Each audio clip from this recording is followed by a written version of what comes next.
Ukraine's recent incursion into Russia's Kursk region, involving a significant deployment of 10,000 troops and capturing 480 square miles of territory, has generated considerable debate among Western nations about the future of weapon restrictions. This tactical move, though ambitious, has yet to prove its long-term strategic benefits. However, its implications on the West's policies regarding the use of long-range weapons like the Storm Shadow and ATACMS missiles are profound. NATO allies have so far restricted Ukraine from using Western-supplied weapons to strike Russian territory beyond Crimea, fearing that such actions could provoke Moscow into retaliating against NATO countries or escalating the conflict to nuclear levels. This cautious approach, especially from the UK and the Biden administration, has seen these weapons used only in occupied Crimea, which is still considered Ukrainian territory by these governments. However, Ukraine's ability to seize and hold Russian territory with Western-supplied equipment without triggering an escalation from Moscow challenges the rationale behind these restrictions. As Matthew Saville of the Royal United Services Institute noted, the shifting front lines into Russian territory have opened up discussions about the viability of deep strikes on Russian soil. Such discussions could eventually lead to a reassessment of the current restrictions.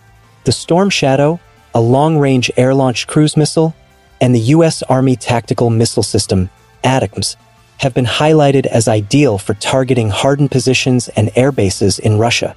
Although not individually decisive, their use could significantly enhance Ukraine's ability to strike strategic targets deep within Russia, potentially altering the course of the conflict. Despite these potential benefits, both the UK and US governments have resisted approving their use against Russian territory, adhering to a policy of cautious engagement to avoid escalation. Ukrainian President Volodymyr Zelensky recently criticized the UK's cautious stance, calling for a reassessment of long-range capabilities. His remarks, coupled with increasing public support from European leaders like Josep Borrell, the EU's foreign policy chief, suggest growing pressure on NATO nations to reconsider their policies.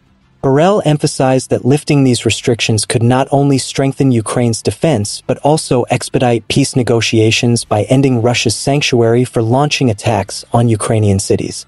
The U.S. Department of Defense, however, remains firm in its stance, allowing Ukraine to use American-provided long-range missiles only within Ukrainian territory, a policy that has not shifted despite the Kursk incursion.